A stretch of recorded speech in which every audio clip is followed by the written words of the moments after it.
Po tash problemi i parë është që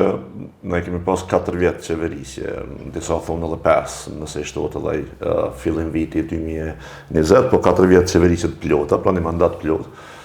Televizijës vetëvendosje dhe Albin Kurti si kryeministër. Gjatë së cilës periudhë, dhe më thonë veçantia ka qenë spari që ka zgjatë qeveria 4 vjet që nuk ka ndonë Kosovën në pavarë asnjëherë. E dyta pastaj që ka qenë qeveri pa parti të koalicionit, pra që në kupton që ka pas dur të lira në farë mënyra që të zbatoj të gjitha ato që vetëvendosja do t'i kishte parë si projekte e politika të rëndësishme për mene. Dhe gjatë tëre 4 vjetëve ne kemi pa që ka pas një, them kështu gati se mos kokçari absolute, nga kryeministri dhe qeveria në përgjithësi për të intervenuar në një situatë në rëndese sipër, si që përmendet dhe ju edhe sociale dhe ekonomike, po edhe politike kështu me radhë. Dhe në këtë drejtim konsideroj që të pritet tash, do më thonë që kemi një vetëvendosje e cila këtë radhë të dytë nëse e bë qeverinë, do të cilët ndryshe mendoj që është iluzion. Sepse ti ke mujt për shembull me pas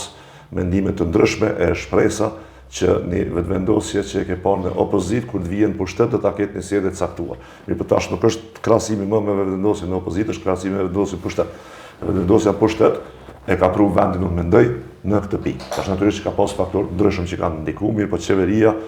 shpeshherë ka abstenuar nga vendimarrja ose nga, si të them kështu, angazhimi për ta sanuar sa do pak gjallë. Dhe në anë tjetër e ke partitë opozitare, të cilat kanë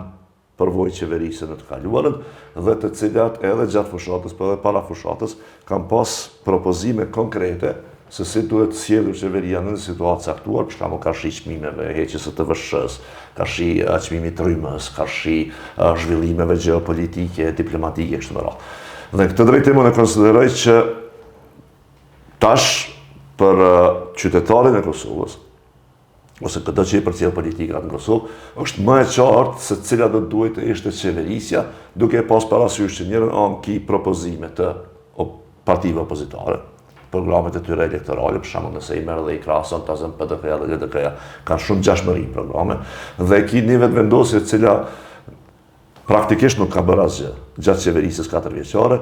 praktikisht nuk ka propozuar asgjë gjatë fushatës elektorale. Dhe në këtë drejtim mendoj që qeverisja në Kosovë, qeveria e ardhshme, do duhet të bëhej prej atyre që kanë ide, vizion, vullnet, që ta nxjerrin Kosovën nga kjo pozicion në cilën është, për ta vendosur në binar të zhvillimit.